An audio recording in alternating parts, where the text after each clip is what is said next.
एक दिन की बात है। चीकू नाम का एक छोटा लड़का शहर में रहता था। चीकू अपने वालदीन के साथ एक खूबसूरत घर में रहता था, जो हर वक्त रोशन और चमकता रहता था। लेकिन एक दिन चीकू की माँ ने उसे एक परेशान कुन खबर दी। चीकू, हमें एक मसला है। बिजली चली गई है और हमारे सोलर पैनल काम नहीं कर रहे। ओह, तो क्या हमें कोई हल मिलेगा? हमें देखना होगा। शायद हमें सोलर पैनल को ठीक करना होगा, लेकिन मैं नहीं जानती कि ये कैसे होगा। चीकू ने सोचा कि अगरचे वो छोटा है, लेकिन वो बड़ा काम कर सकता है।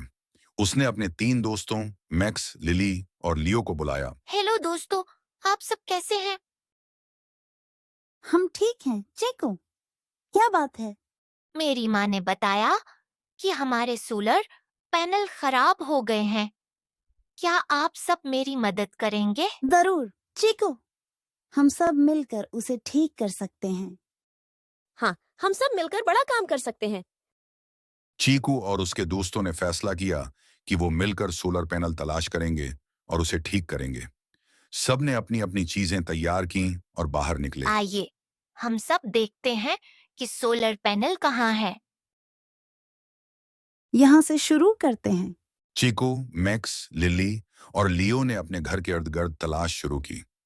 वो हर जगह गए, घर की छत, बाग और हवेली के पीछे। यहाँ कुछ नहीं है चीकू, हमें मजीद तलाश करनी होगी। हमें उम्मीद नहीं छोड़नी चाहिए। कुछ ना कुछ तो मिलेगा। 1 घंटे की तलाश के बाद चीकू ने एक पुराने शेड में सोलर पैनल पाया। देखो, ये तो वो सोलर पैनल है। वाह, हमने उसे तलाश कर लिया। चीकू और उसके दोस्तों ने सोलर पैनल को साफ किया और उसका मायना किया। हमें इस सोलर पैनल को ठीक करना हो। मुझे यकीन है कि हम उसे ठीक कर सकते हैं। क्या आपके पास औजार हैं चीकू? हाँ, मेरे पास कुछ औजार हैं। हम उन्हें इस्तेमाल करेंगे। चीकू और उसके दोस्तों ने औजार निकाले और सोलर पैनल की मरम्मत शुरू कर दी।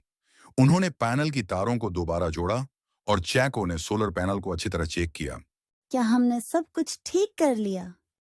मुझे लगता है कि हमने सब कुछ सही किया है। सबने पैनल को दोबारा जगह पर लगाया और उसे चेक किया। अचानक सोलर पैनल चमक उठा और घर में रोशनी वापस आ गई। हमने कर दिखाया। हम सब ने मिलकर ये किया। तुम सबका शुक्रिया। चीकू और उसके दोस्त खुशी से झूम उठे और घर वापस आए। चीकू की माँ ने उन्हें देखा और उनका शुक्रिया अदा किया। चीकू, तुमने बहुत अच्छा काम किया है। मैं बहुत खुश हूँ। ये सब मेरे दोस्तों की मदद से मुमकिन हुआ है। चीकू और उसके दोस्तों ने अपनी कामयाबी का जश्न मनाया और खूब मजे किए। ये कहानी हमें सिखाती है कि अगर हम सब मिलकर काम करें, तो हम बड़े-बड़े मसाइल का हल निकाल सकते हैं। चीकू और उसके दोस्तों ने अपने अज़्म और दोस्ती से एक बड़ा काम कर दिखाया। प्यारे बच्चों, मजीद कहानियों के लिए इस स्टोरी टेलर चैनल को सब्सक्राइब, लाइक और अपने दोस्तों के साथ शेयर करें।